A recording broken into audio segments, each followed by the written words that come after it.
You know, our next story, you know, these times continue to try men's souls.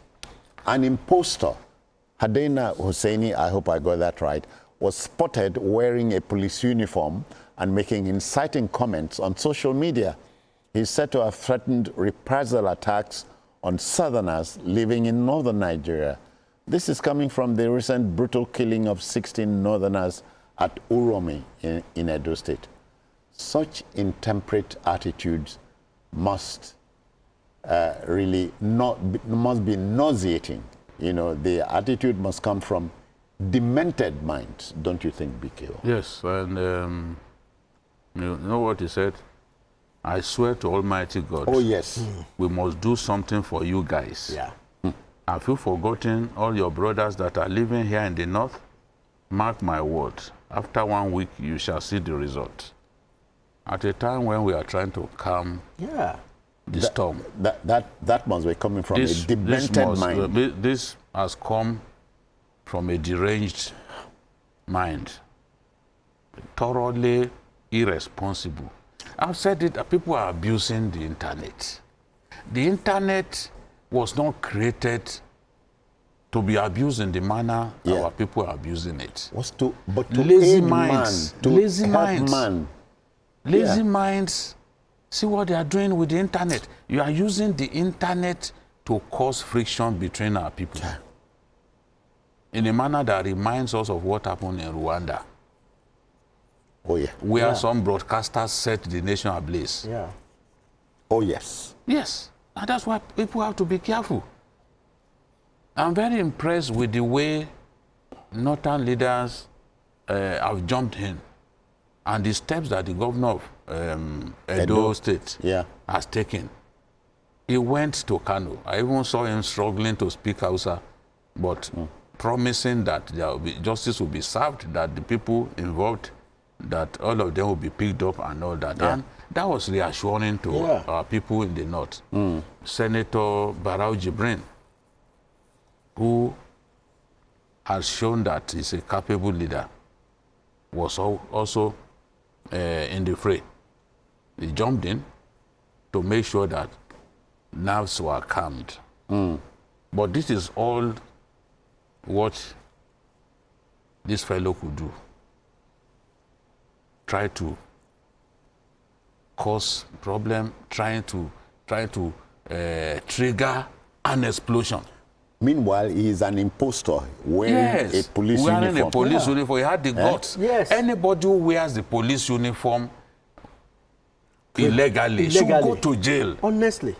Nobody has the right to wear. Whether if you want to do a skit or you want to do involved in you drama, put the institution on notice. And get the permission to use the police uniform. Yes. You can't use the police uniform to commit crime. What he has done now is using the police uniform to commit crime. To incite, to try to set our people against one another. Incite people against one another. And this is somebody who had been dismissed. He had been dismissed from the police. He was belonged to the constabulary, according to the record. He said he was dismissed 2 years ago due to his questionable character. You know? So now see what he's done, trying to incite our people. He's still keeping the uniform. Yes. Or maybe he got that one illegally. It's possible. Maybe he couldn't have kept it. Yeah, because those constabulary, they are on regular policemen, I mean, those who have retired before, or those who do the spy police. Me, I know this. When you are dismissed, everything is taken from them. Taken from you. Maybe he got it surrender them illegally. He must have gotten it illegally. And I think it should be brought. Of course, he has been arrested. He's been taken into custody. I think they should take us through the process of justice being served on him so that he can serve as a deterrent to others. I expect that the Kaduna State Police Command should give us an update on how this guy's matter is sorted, because he didn't do well at all. I mean, he was boasting and busy inciting people. We are in police uniform. If his case is one, you are singling out. I told you on air, I was on air this past weekend. Somebody said to me, I be Edo. Because you can imagine, Abiado, we said we wait for them. I don't know why our governor go to Kano. Can you You know, that's out coming of his mind now. from a demented brain. Honestly. And when trouble comes, Yeah. they take to their heels. You don't see them. They don't have the courage to stand and fight. But you can see them on social media. They make all the noise. But they harbor a mind that is extremely cowardly. They can't stand up Yeah. for even things that they believe in. But they will make all the noise. You know, when you said earlier, you took us to Rwanda, April 1994. The idiot went on air Yes. and made the statement, kill all the cockroaches, and the country caught fire. Yes. Today in Rwanda, they've picked up valuable lessons from that. Oh, yeah. Picking up incident. the pieces of their lives. and Today in Rwanda, you cannot call yourself a Tutsi or a Hutu. or a Hutu. You call yourself A a Rwandan. Rwandan. Yeah. Yes. There's nothing like Tutsi. You are a Rwandan. Yes. If you call yourself a Tutsi, you are going to jail straight. Kai. You call yourself a Hutu, you are going to jail Oh, yeah. straight. Oh, yeah. So it's the law that we are One. We are Rwanda. one people. No segregation on account of ethnicity. Yeah. No more. But it's gratifying to know that that country... And the that, country is making progress. MJ, a country that almost committed suicide is a go-to. People Yes, are for a fighting lot of us, to visit the Yes, country. from all over the world, people are Oh, going yes. They did a lot on reorientation. That's it. A complete 360 in their cultural That's it. reorientation. Yeah. And that has brought them to that level. And I think we need a similar thing in Nigeria. I see at times the attempts we are making are still not solid enough.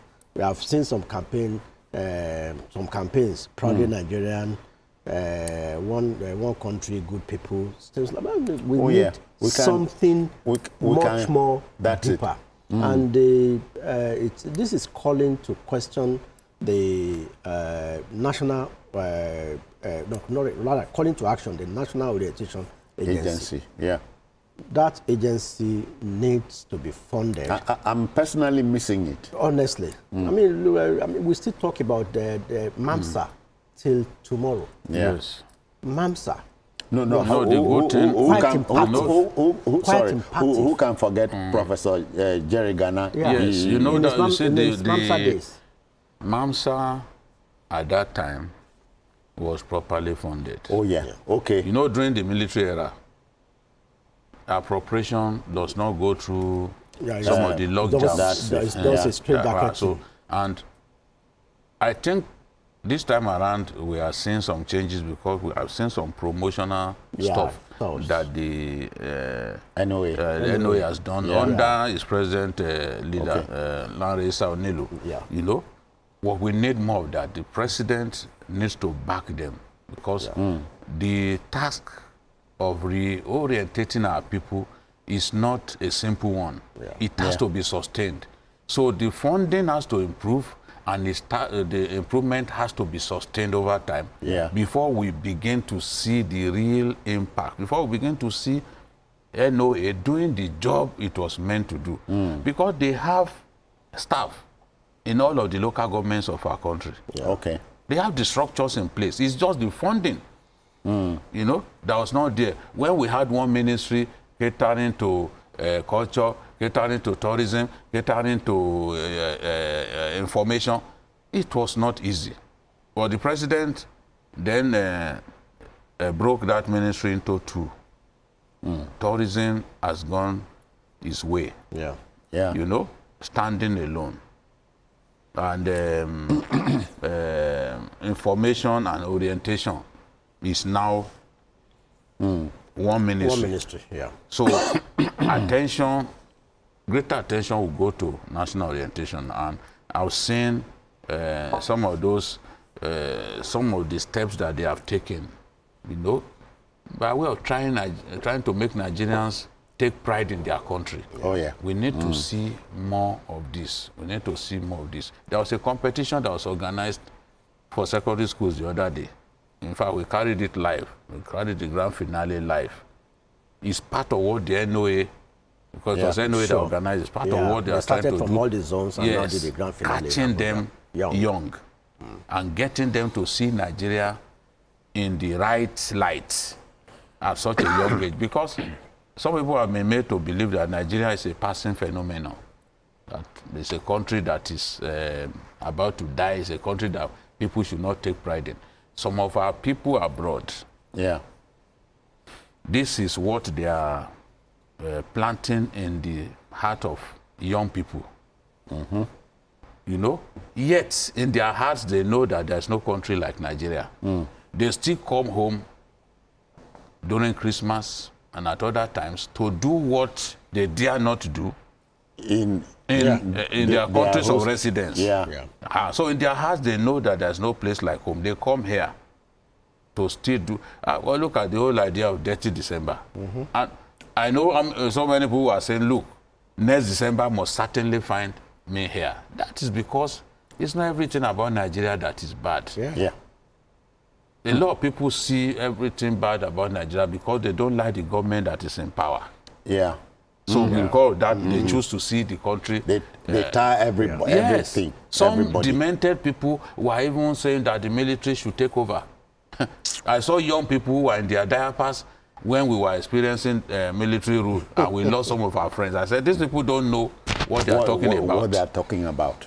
The things you say about the president, it will be taken away in a jiffy. The things that you say about the president, during the military rule, you dare not say it. You lose your life. You dare not. They will accuse you of coup plotting. They will put your name on the list of coup plotters. And you will be gone. You'll be tried for treasonable felony. Even in Rwanda, will you abuse your president openly? And expect that you will leave? Even if you leave that country, some of them, I know some people who made the habit of abusing Kagame. Even in foreign land, they were taken away. They were wasted. So where an individual calls the president names and says so, in fact, the Nigerian president is easier to abuse him than to abuse a local government chairman. Because the local government chairman stocks will locate your house and serve you justice. On his behalf. Yes. People can't abuse a Nigerian governor as much as they abuse the Nigerian president. This is the truth.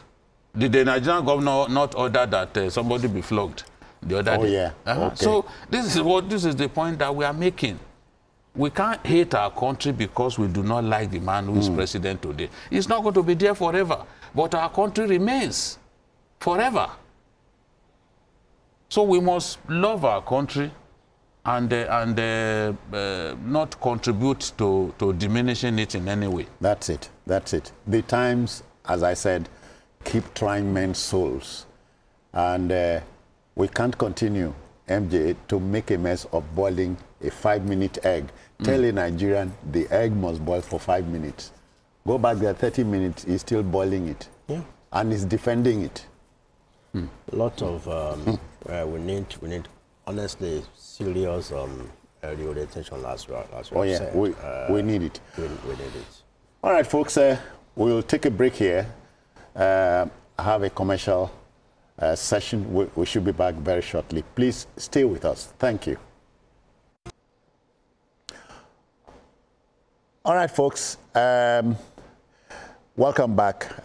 This is still Journalist Hangout on a Sunday. You know, the ugly harvest of deaths in my country, your country, has refused to go away. Police in Benue State have thankfully rescued the passengers abducted on Thursday night near Otukpo. 14 kidnapped victims were rescued by police and Benue Civil Protection Guard. Now, 2 of the passengers, including the driver, got killed in the crossfire. How long more shall we wait to call the bluff of these merchants of death? Majid. It's quite sad. the killings in Edo still comes to memory. Oh yeah, I mean, fresh. they took the hunters for kidnappers. Yeah. But this one, the kidnappers succeeded in abducting 14 passengers out of 16 traveling along Otukpo in Benue. They killed the driver on the spot.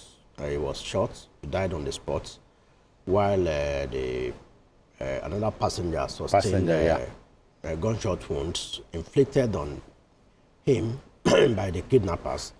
They now took the remaining 14 passengers away in the wee hours of last week. But the police and the Benue Civil Defense guards were able to accost the kidnappers. They engaged in a gun duel inside the forest, where there was a serious exchange of gun battle and fire.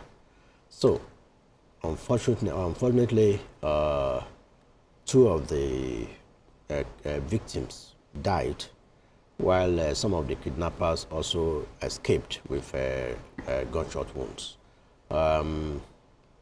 It's so sad that we lost some of the rescued, some of the passengers that were rescued. I mean, 2 of them died. But I think we should commend the police and the Benue security for quickly ensuring that it didn't last for longer than necessary. It didn't take more than 3 or 4 days before they were rescued from the kidnappers. And they have also sent notices out that they are sure that some of the kidnappers sustained gunshot wounds. So there's a notice out there for people to be on the lookout of anybody who comes to treat gunshots. I mean, at least the case is not like that of that retired NYSC DG, who was held captive for 56 days. 56 days. Before and made to go through excruciating experience.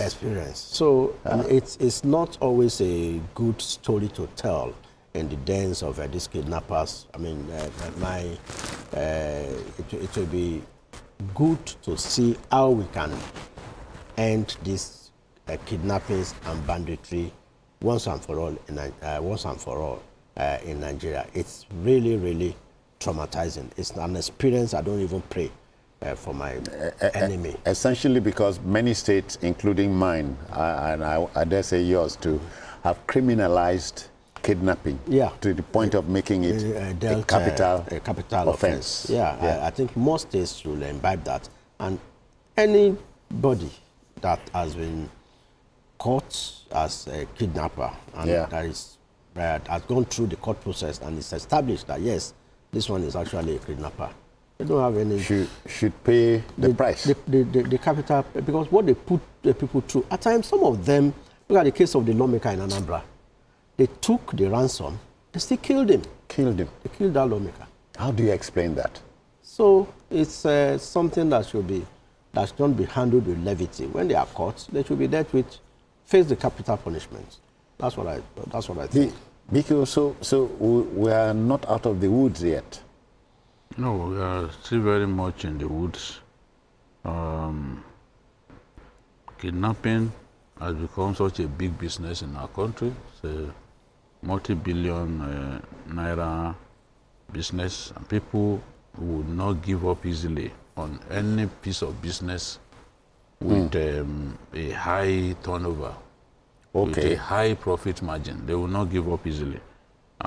These people were ambushed on an 18-seater bus belonging to Benue Links. They ambushed it on the 3rd of April, killing the driver and the passenger who sat in the front seat and abducting the other passengers. Then the next day, the police sighted the bandits in the forest and engaged them in a gun duel. The bus departed Makurdi and was heading for Otukpo at the time of the kidnap. Increasingly, Increasingly, kidnappers are targeting bus passengers, especially students. On the 17th of August 2024, they kidnapped more than 20 medical students in Otukpo, Benue State. Then on the 31st of December 2024, government kidnapped prominent Benue community leader, Dikin Emmanuel Yaji. On the 26th of February, government kidnapped 4 Benue University students. So in that area, in that Benue area, kidnapping is a big problem. Oh, It's a big problem, along with killings by criminal headsmen who go into people's communities to take people's lives. So we need to improve in the area of securing our people and their properties. Government has to step up efforts. Every time I read about kidnapping, my blood boils, because I know we can do much better in terms of protecting our people. But we must commend police. Yes, when the police want to really... because it's not easy. Not easy. When they go into the bush to engage kidnappers in a gunfire, exchange of gunfire, that is putting their own lives on the line. Risk, yeah. That's it. So we have to commend them and their success, the success they recorded in rescuing those guys. So an 18-passenger bus, 2 persons died in the hands of the kidnappers, though. Yeah. You know, but once they sighted the police, they took to their heels. We need this kind of response. Yeah. Because if we had waited a little bit, then we will have lost the opportunity to rescue those people. So we need rapid response. We need quick response. Once these things happen, they must get to the scene quickly. And these people can't defeat the state. No matter who they think they are, they cannot defeat the state. So we need to put in more efforts. MJ, you know, a cynic said once, and I tend to believe it. Kidnapping has become the new armed robbery. It's cheaper than armed robbery. Sometimes you shoot a lot, fire a lot less bullets, but make so much money. That's why I get angry when I heard that Evans, that notorious kidnapper who has been sentenced to life, is now seeking a plea bargain that is willing to turn in some after 2 people's lives. After the property which he wrongfully. Now, can he also bring back the lives he has taken?